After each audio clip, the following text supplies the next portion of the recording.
பழைய 500, 1000 ரூபாய் விவகாரம் பிச்சைக்காரர்களின் வாழ்க்கையிலும் பெரும் பாதிப்பை ஏற்படுத்தியுள்ளது. கருப்பு பணத்தை ஒழிக்கும் மத்திய அரசின் நடவடிக்கை நாட்டில் பண தட்டுப்பாட்டை ஏற்படுத்தியிருக்கிறது. பழைய 500, 1000 ரூபாய்களை மாற்ற முடியாமலும் புதிய 2000 ரூபாய் நோட்டு வந்ததாலும் மக்களிடம் சில்லறை புழங்குவதில்லை. இதனால் பிச்சைக்காரர்களுக்கு சில்லறை கிடைக்காத சூழல் ஏற்பட்டுள்ளது. ஆதார் அட்டையோ பான் கார்டோ இல்லாததால் தங்களின் சேமிப்பு பணத்தை கூட மாற்ற முடியாமல் திண்டாடுவதாக பிச்சைக்காரர்கள் கூறுகின்றனர். தட்டுகளில் சில்லறை விழாததால் பிச்சைக்காரர்கள் அன்றாட உணவிற்கே கஷ்டப்படுகின்றனர்.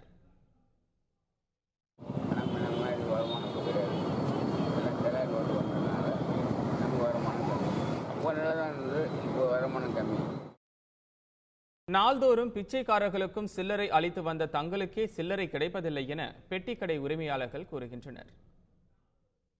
டெய்லி ஒரு நாளைக்கு 20-30 பேர் பிச்சைக்காரர் எல்லாம் வருவாங்க. நாங்களும் கொடுத்துட்டு இருக்கோம். இப்போ எனக்கே சில்லறை பத்தலை, சில்லறையே வர்றதில்லை. இந்த 500 ரூபா நோட்டு 1000 ரூபா நோட்டு மாறலன்னு சொன்ன உடனே எல்லா சில்லறையும் முடங்கி போச்சு.